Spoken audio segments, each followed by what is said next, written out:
పాలకుల పాపం ఓ రైతు ప్రాణం తీసింది. రాజధాని అమరావతికి భూమి ఇచ్చిన ఓ అన్నదాత తనకు జరిగిన అన్యాయాన్ని తట్టుకోలేక ప్రాణాలు వదిలాడు. గ్రామ సభలో మంత్రి నారాయణ, ఎమ్మెల్యే అందరి ముందు తనకు జరిగిన అన్యాయాన్ని వివరించి కుప్పకూలాడు ఆ రైతు. ఏపీ రాజధాని అమరావతి మందడంలో N8 రోడ్డు నిర్మాణంపై నిర్వాసితులతో జరిగిన గ్రామ సభలో రామారావు అనే రైతు కుప్పకూలిపోయాడు.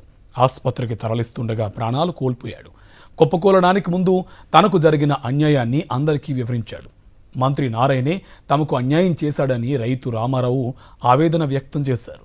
గ్రామ సభలో మాట్లాడిన రామారావు స్వయంగా మంత్రి చెప్పడంతోనే తమకు వాగులో ప్లాట్లు ఇచ్చారన్నాడు. ఇప్పుడు అక్కడ 4 అడుగుల మేర నీళ్లు వస్తున్నాయని, అక్కడెలా ఉంటామని ఆవేదన వ్యక్తం చేశాడు. రాజధానికి అంతా ఇచ్చి తాము ఇప్పుడు సర్వం కోల్పోయామని మాట్లాడారు రామారావు. ఇప్పుడు రోడ్డును పడ్డామని, అడుక్కు తినాల్సిన పరిస్థితి వచ్చిందని రామారావు ఆవేదన వ్యక్తం చేశారు. తమందరికీ సీడ్ యాక్సెస్ రోడ్లో ఇళ్ల స్థలాలు ఇవ్వాలని డిమాండ్ చేశారు. ఈ సమయంలో మంత్రి నారాయణకు ఏం సంబంధం లేదు అన్నట్లు ఎమ్మెల్యే శ్రవణ్ ప్రయత్నించారు. అయినా సరే రైతు రామారావు తగ్గలేదు. మంత్రి చెబితేనే తమకు వాగులో స్థలాలు ఇచ్చారని మరోసారి స్పష్టం చేశారు. ఆవేదనతో మాట్లాడిన తర్వాత తన కుర్చీలో కూర్చోబోతూ రామారావు కుప్పకూలిపోయారు. ఆసుపత్రికి తరలిస్తుండగా ప్రాణాలు కోల్పోయారు. దీంతో మందడంలో తీవ్ర విషాదం నెలకొంది.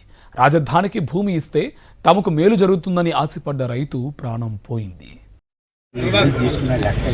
తీసుకోండి, మాకు ఎక్కడ ఇస్తారంటే శ్రీరాశి రోడ్డు పొలాలు ఇచ్చాం. సింగపూరాలకు ఇచ్చిన దాంట్లో 2 ఎకరాలు తీసుకొచ్చి వాగులో కొట్టాడు నారాయణ గారు లాడర్ అని. ఎవరు చెప్పుకోవాలి, ఇంతరోజు నీళ్లు పట్టినాయి. మరి ఆయన కొట్టమంటేనే వాళ్ళు కొట్టింది. ఇంతరోజు నీళ్లు పట్టినాయి. ఈ ఇళ్ళు ఇచ్చి మేము బొచ్చలు పట్టుకొని బజార్లో తేడా అడుక్కున్నాం కదా. అది సింగపూర్ ఆ శ్రీరాశి రోడ్డు అవతల ఉంది. మొత్తానికి ఒకసారి ఎందుకంటే ఎవరి వాళ్ళకి ఇచ్చానుకో, హైదరాబాద్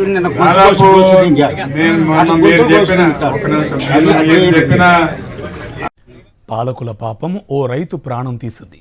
రాజధాని అమరావతికి భూమి ఇచ్చిన ఓ అన్నదాత తనకు జరిగిన అన్యాయాన్ని తట్టుకోలేక ప్రాణాలు వదిలాడు. గ్రామ సభలో మంత్రి నారాయణ, ఎమ్మెల్యే అందరి ముందు తనకు జరిగిన అన్యాయాన్ని వివరించి కుప్పకూలాడు ఆ రైతు.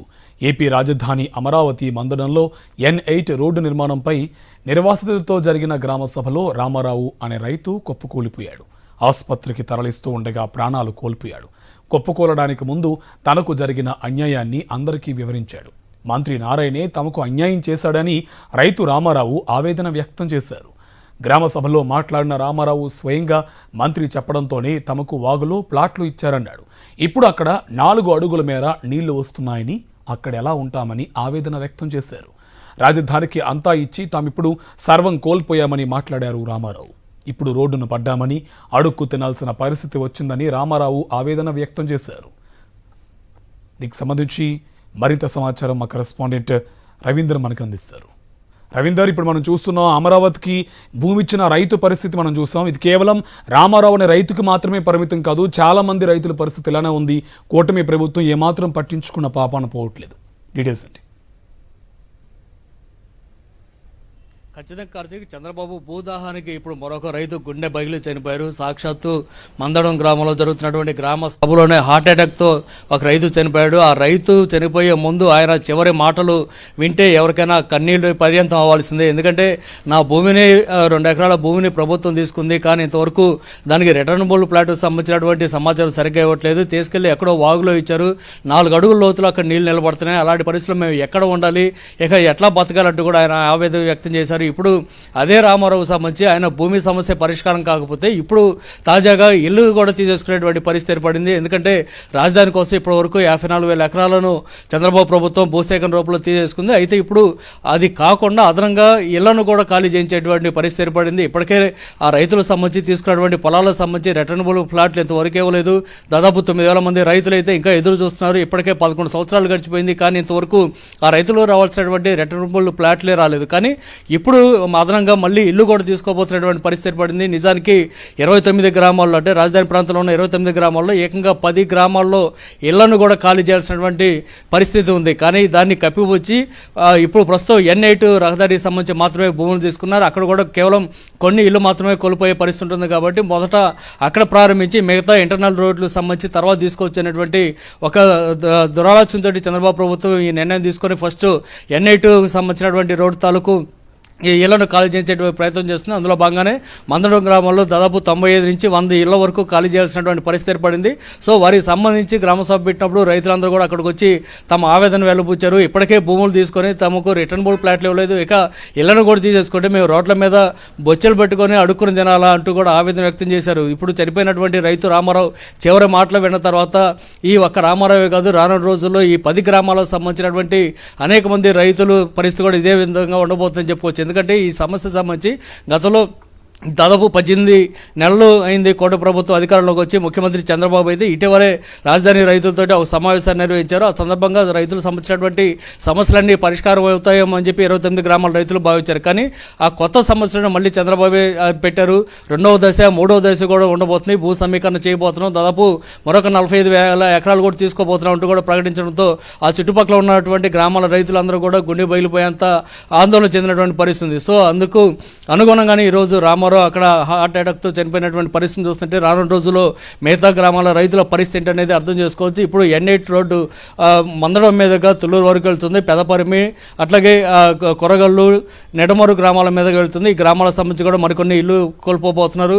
N8 కాదు, మిగతా అంతర్గత రోడ్లకు సంబంధించి 10 గ్రామాల్లో ఇళ్లను కోల్పోవాల్సినటువంటి పరిస్థితి కూడా ఇప్పుడు తలెత్తింది. సో రాజధాని ప్రాంత రైతులంతా కూడా తీవ్ర ఆందోళన చెందుతున్నటువంటి పరిస్థితి అయితే ఉంది. వాస్తవానికి ఈ సమస్యలన్నీ పరిష్కారం చేయడం కోసం అని చెప్పి 3-man కమిటీ వేస్తున్నామంటూ ఇటీవల చంద్రబాబు ఒక ప్రకటన చేశారు. దాంట్లో లోకల్గా ఉన్నటువంటి ఎమ్మెల్యే తెనాలి శ్రావణ్ కుమార్తో పాటు మంత్రి నారాయణ అట్లాగే గుంటూరు ఎంపీ పెంపసాని చంద్రశేఖర్ ముగ్గురుతో కూడినటువంటి 3-man కమిటీని వేసినప్పుడు కూడా ఏ ఒక్క సమస్య పరిష్కారం కాలేదు. ఇటీవల CRDA ఆఫీస్కి రైతులు వెళ్తే ఆ రైతులను చూసి CRDA అధికారులు నవ్వుతున్నారు, ఎగతాళి చేస్తున్నారు అంటూ కూడా రైతులు ఏకంగా ముఖ్యమంత్రి చంద్రబాబు దగ్గరే చెప్పారంటే రాజధాని రైతుల దీన స్థితి ఎలా ఉందో అర్థం చేసుకోవచ్చు.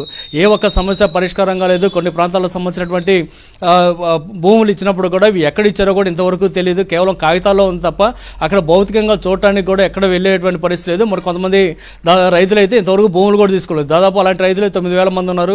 ఇవి కాకుండానే ఆ ప్రాంతంలో ఇవ్వాల్సినటువంటి పెన్షన్లు కానీ ఇతర మౌలిక సదుపాయాలకు సంబంధించినటువంటి వ్యవహారాలకు సంబంధించి కూడా ఏ ఒక్క సమస్య పరిష్కారానికి అడుగు కూడా ముందుకు పడినటువంటి పరిస్థితి ఉంది. అలాంటి పరిస్థితుల్లో ఇప్పుడు తాజాగా ఇక మళ్ళీ ఇల్లు కూడా తీసుకోబోతున్నటువంటి వైనం తెర మీదకి వచ్చిన తర్వాత రాజధాని ప్రాంతంలో ఉన్నటువంటి రైతులంతా కూడా తీవ్ర ఆందోళన చెందుతున్నారు. ఈరోజు జరిగినటువంటి మందడంలో గ్రామ సభలో ఒక రైతు నిండు ప్రాణాన్ని కోల్పోయాడు. ఆయన చివరి మాటలో కూడా నా భూమి పోయింది, ఇప్పుడు ఇల్లు కూడా పోతే ఏంటంటూ ఆవేదన వ్యక్తం చేశారు. ఆ రైతు చివరి మాటలు ఇవి చూసిన తర్వాత అందరూ కూడా ఒక ఆందోళనకర పరిస్థితి కనిపిస్తుంది. ఇలాంటి రామారావులు రానున్న రోజుల్లో మరింత మంది కూడా ఉండబోతున్నారనేటువంటి వాస్తవాన్ని మనం చెప్పక తప్పదు. ఎందుకంటే అలాంటి పరిస్థితులు వాస్తవంగా ఉంది.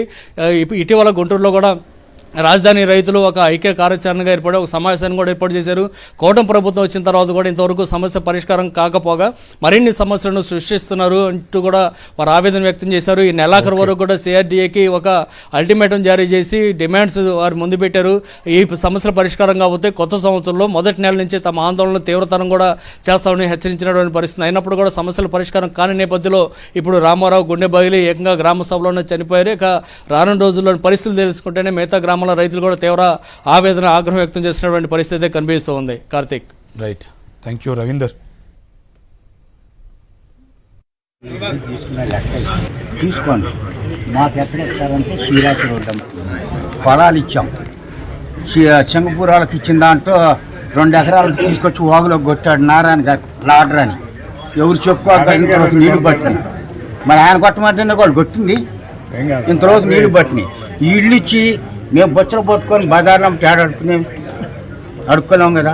అది సింగపూర్ ఆ శ్రీరాశి రోడ్డు అవతల ఉంది.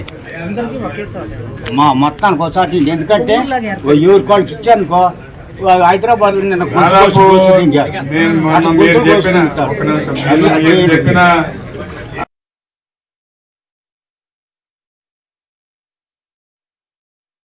తీసుకునే లెక్క తీసుకోండి. మాకు ఎక్కడ ఇస్తారంటే శ్రీరాశి రోడ్డు పొలాలు ఇచ్చాం. సింగపూరాలకు ఇచ్చిన దాంట్లో 2 ఎకరాలు తీసుకొచ్చి వాగులో కొట్టాడు నారాయణ గారు లాడర్ అని. ఎవరు చెప్పుకోక ఇంత రోజు నీళ్లు పట్టినాయి. మరి ఆయన కొట్టమంటేనే వాళ్ళు కొట్టింది. ఇంత రోజు నీళ్లు పట్టినాయి. ఈ ఇల్లు ఇచ్చి మేము బొచ్చలు పట్టుకొని బజార్లో అడుక్కున్నాం కదా. అది సింగపూర్ వాళ్ళు ఆ చీరాసి రోడ్డు అవతల ఉంది. మా మొత్తానికి ఒకసారి ఎందుకంటే ఎవరి వాళ్ళకి ఇచ్చానుకో హైదరాబాద్ నిన్న